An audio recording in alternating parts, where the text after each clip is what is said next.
JTV news Bharat में आपका स्वागत है। कैराना की सांसद इकरा हसन ने क्या कहा, सुनिए।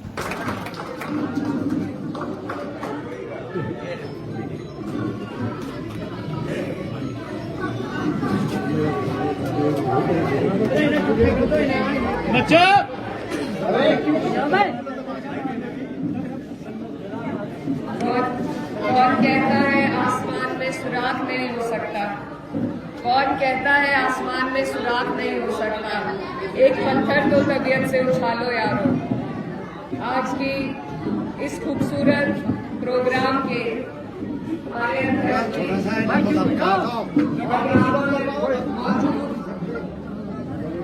सभी हमारे क्षेत्र के आसपास के इलाके के आए हुए बड़े बुजुर्ग भाई, आज मैं किसी का नाम नहीं लूंगी, माफी चाहती हूँ आप सबसे। आज मैं सिर्फ आज के दिन के नायक के लिए आज का दिन छोड़ना चाहती हूँ। हमारे सभी के बड़े बुजुर्ग, एक ऐसे व्यक्ति जिन्होंने इतनी मेहनत करी, हर तरह की कुर्बानी दी और जिनकी मेहनत का नतीजा है कि आज हम इस कार्यक्रम में आए हैं, एक स्कूल के उद्घाटन के कार्यक्रम में आए हैं। हमारे आदरणीय गांव पंठेड़ी के पूर्व प्रधान और शहर के इलाके के पार्टी के बुजुर्ग जिम्मेदार शरीफ प्रधान जी का मैं दिल की गहराइयों से धन्यवाद देना चाहती हूँ। आज ना मेरा दिन है, ना और किसी का दिन है, ना पार्टी का, ना सियासत का। आज सिर्फ उनकी मेहनत का दिन है और आज हम सब यहाँ इकट्ठा हुए हैं उन्हें इसी बात की मुबारकबाद देने के लिए और उनका तहे दिल से शुक्रिया अदा करने के लिए। मुझसे पहले पूर्व वक्ताओं ने बताया कि जब भी कोई विकास का कार्य होता है तो कई लोग ऐसे हैं जो ऐसी राजनीति की भी सोच रखते हैं कि काम को रोके। अगर स्कूल प्रस्तावित हुआ है तो नहीं चाहते कि आगे बढ़े, अगर खुद ग्राम में प्रधान नहीं है तो नहीं चाहते कि कोई और काम हो। तो ऐसी सोच के लोगों ने आज हमें पीछे कर रखा है, लेकिन हम प्रधान जी की मेहनत को देख रहे हैं। उन्होंने अपनी खुद की जमीन को बेचकर, एक बहुत बड़ी कुर्बानी है क्योंकि योजना सरकार में मिल जाती है लेकिन अक्सर कर गांव तक इसलिए नहीं पहुंच पाती क्योंकि जमीन की हमें उपलब्धि नहीं हो पाती। लेकिन उसको भी पूरा करवाना, ऊपर से जाकर स्कूल को प्रस्तावित कराना, फिर तमाम किस्म के जो रास्ते में रोडे आए, उन सब के लिए लगातार मेहनत करना, उनकी कुर्बानियों का नतीजा है कि आज बिल्कुल गांव की आपको हद में एक इतना अच्छा स्कूल मिला है। गरीब के लिए अगर कोई चीज सबसे जरूरी है तो वो सरकारी स्कूल होता है। प्राइवेट स्कूल्स की एक अपनी जगह होती है लेकिन वहां सबके बच्चे नहीं पढ़ सकते। ये ऐसी चीजें हैं सरकार की तरफ से जो आनी चाहिए।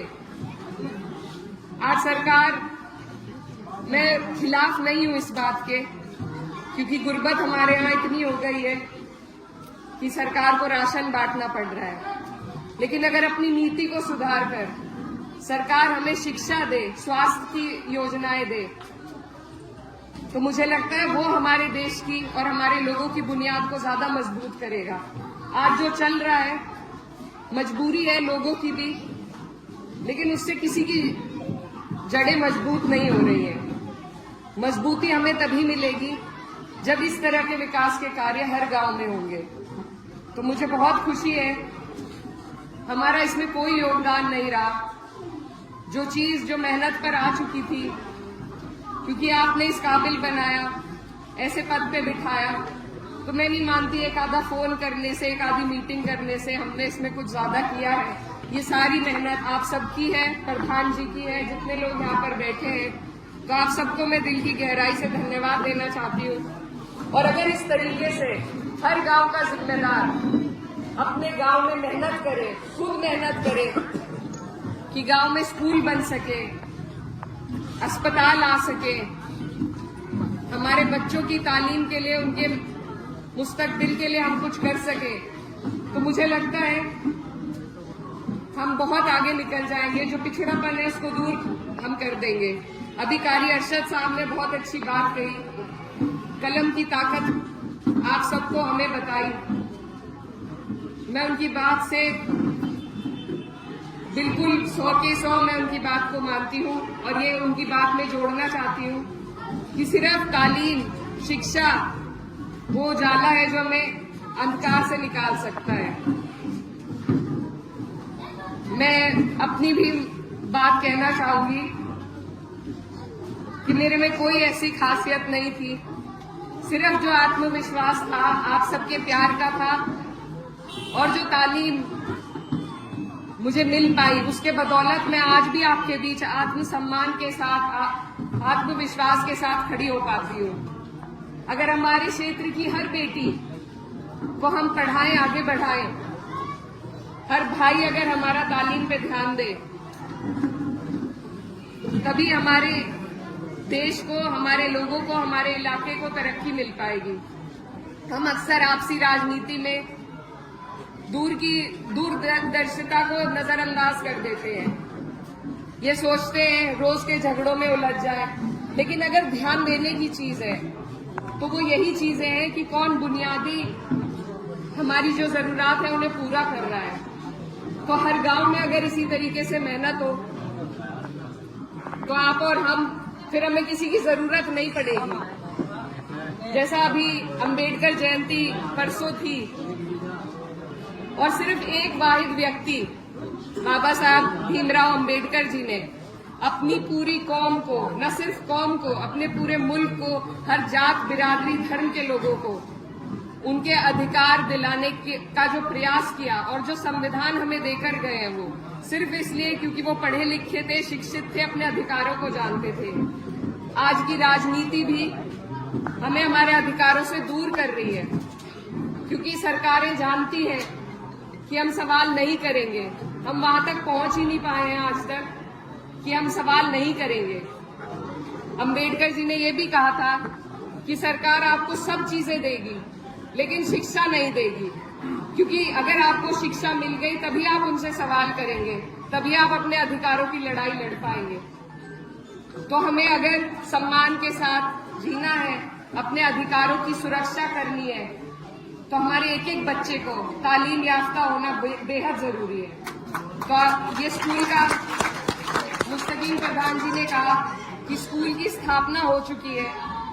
अब आप लोगों की सबकी जिम्मेदारी है कि यहाँ पर बच्चे आए, बच्चियां आए, एडमिशन हो, पढ़ाई हो, लोग यहाँ से बाहर तालीम लेकर जाएं और अपने क्षेत्र का, अपने इलाके का नाम रोशन करें। उसी के संदर्भ में आप सबकी इजाजत लेकर मैं ये घोषणा करना चाहती हूँ कि हर साल अपनी बहनों के लिए मैं यहाँ पर तहसीलदार स्कॉलरशिप देने के लिए प्रस्तावना रखना चाहती हूँ प्रधान जी के नाम से। तो हम भाइयों की बात बाद में करेंगे क्योंकि खुद यहाँ पर लड़कियां कम है। तो यही चाहती हूँ कि सबसे पहले मेरी बहनें आगे बढ़े और उनके लिए हर वर्ष, चाहे मैं किसी पद पे रहूं या ना रहूं, मेरी कोशिश ये रहेगी कि हम लोग स्कॉलरशिप इस स्कूल से दें। नया स्कूल है, आप लोग भी इस बात की चर्चा करें कि जो भी बच्चे, तनसीब भाई खड़े हैं, प्रधान जी खड़े हैं, जिनके नाम ये देंगे उनको हम स्कॉलरशिप देने का काम करेंगे ताकि वो अपनी आगे की पढ़ाई भी कर सके। तो ये छोटी छोटी कोशिशें हैं आपकी, हमारी सभी की मिलजुल कर होनी चाहिए कि हमारे क्षेत्र में लोग शिक्षा के प्रति जागरूक हो, अपनी बच्चियों को, बच्चों को पढ़ाएं। फिर किसी नेता की, किसी उसकी हमें जरूरत भी नहीं रहेगी। और नेताओं से भी झगड़ों की, आपस की लड़ाई की बात को छोड़कर अगर सवाल शिक्षा पर हो, स्वास्थ्य पर हो, बुनियादी चीजों पर हो, अगर हम राजनीति की दिशा को धर्म, जात पात से हटाकर शिक्षा और स्वास्थ्य के सवालों पर लाएं, तो ये जो नफरत फैलाने वाले लोग हैं, ये जो लड़ाई करने वाले लोग हैं, इनके मुंह पर आप ताला लगा देंगे। तो आप सबसे मेरी गुजारिश है कि आप लोग भी ज्यादा से ज्यादा योगदान करें, जागरूक कराएं लोगों को कि बच्चों का एडमिशन हो सके और यहाँ से जितनी मेहनत जो आज ख्वाब पूरा प्रधान जी का हुआ है उसको और आगे तक हम बढ़ाने का काम करें। अभी तहसील भाई ने एक शेर पढ़ा था प्रधान जी के लिए, तो मैं उसी को आगे पूरा करना चाहती हूँ कि लोगों ने फकत मुंह के निवाले देखे, कौन है वो जिसने मेरे पाँव के छाले देखे, एक मुद्दत में अंधेरों से लड़ा हूँ अकेला, तब जाकर कहीं जमाने ने उजाले देखे। आप सबका बहुत और हमारी सभी वीडियो पाने के लिए चैनल को लाइक करें, शेयर करें एंड सब्सक्राइब करें।